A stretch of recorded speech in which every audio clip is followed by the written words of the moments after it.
Okay, so last session is open microphone. Microphones are open for questions for ARIN, questions that haven't come up, policy matters. We have an open microphone session at the end of each day to allow people to express themselves. Usually these are people who haven't been to the mic much, haven't expressed themselves, are shy, the more quiet people. And okay, first, Kevin, go ahead. And Kevin Bloomberg, The Wire. During the community networks discussion, I had asked a question of the room, which was, what are we looking to solve with community networks? And over lunch, I was given a great example of what we could do in policy with community networks. If community networks don't exist, a community network would by default be defined as an ISP, and in IPv6 that means the minimum size they could get is a 36, which is actually an improvement over what it was before, which was a 32. So having community networks allows micro networks to exist, because otherwise they would be defined as a standard ISP, and the community has said we don't want to give out small allocations to ISPs because they need to give the right size. So yes, there is an absolute benefit, and I'm glad that somebody was able to help with that. My concern with the policy I noted and et cetera. Last year I wrote a policy that basically said community networks could be ISPs with these lower requirements and get smaller space, et cetera. I've written 2 policies on community networks. There's a third now. I have no intention of writing a fourth or a third policy myself. I would suggest there's been some good work on the definition, but it could be simplified completely. Whether it's non-profit or not-for-profit or whatever is not the relevant issue. Providing to a small community internet connectivity is enough from a definition point of view, and allowing it to be an ISP where they can SWIP. Not allowing the SWIPs is by default breaking what a community network who's providing connectivity should be doing. And I know Owen and I disagree on that aspect of it. This is not a fee schedule issue when you get into these ultra small sizes. It's a negligible amount. But I believe that the community could have a policy that was useful, more than just a definition. Thank you. Okay, thank you. We have the right microphone. Go ahead. Hi, my name is Daniel Kahnberg. I'm an internet citizen. Speaking for myself, I'm, as some people may know, I'm one of the people responsible for the fact that we have 5 RARs and all these transfer policy problems. But 10 years ago, I made a vow never to talk in a policy discussion anymore. So this is the open microphone. It doesn't count, I hope. What I want to say, and this is more to the community than to the ARIN leadership,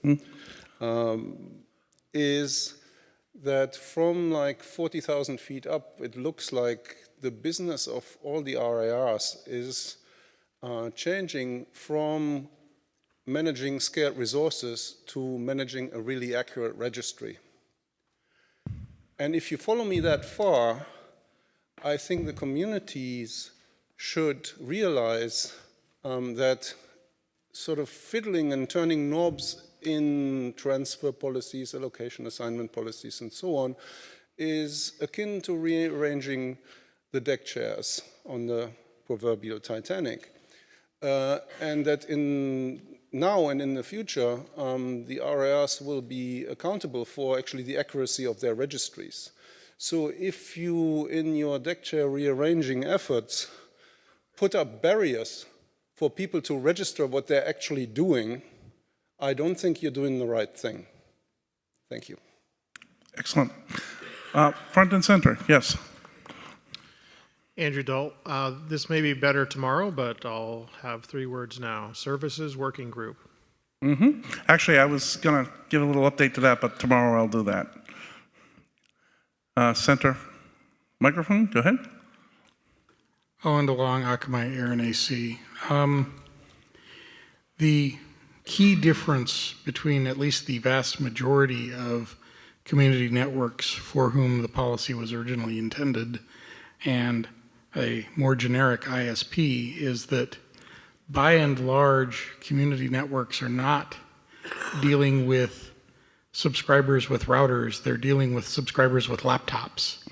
And they don't generally need to delegate 48s or larger to those laptops. They are generally delegating something south of a 64, probably a 128, to the laptop, if anything, and usually the laptop's making up the 128 on its own, given 64 bits from the ISP in question.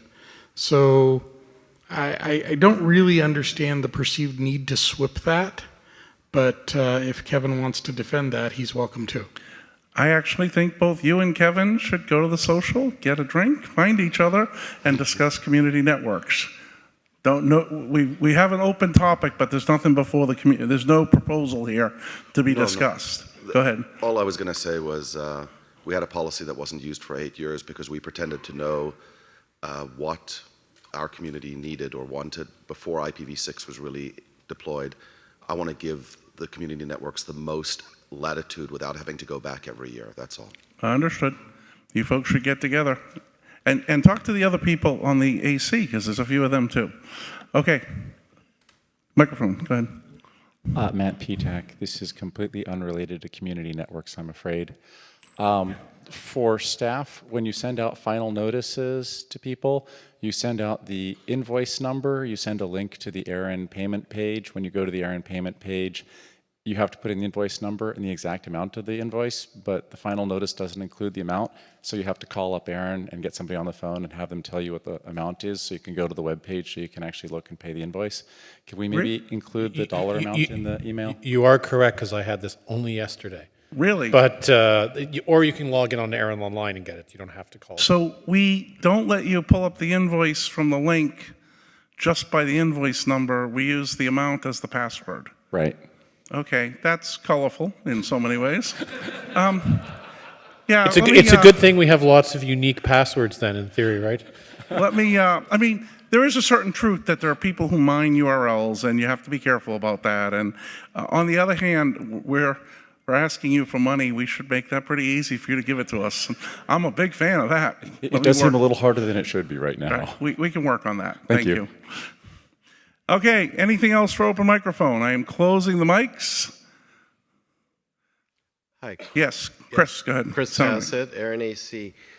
This is very much an ARIN AC question for me. What I'm interested in is getting input from the community on what areas the community thinks the AC could tackle in a surgical way to simplify the NERPM. When this kind of effort is tried to be done in a very large scale manner, it invariably doesn't go very well. So I would like to understand from the community if there are specific areas where they consider that simplification would be good, and how we might carve that up in a way that is digestible to the community. Thank you. Okay, fine, Chris, if you have ideas on NERPM simplification.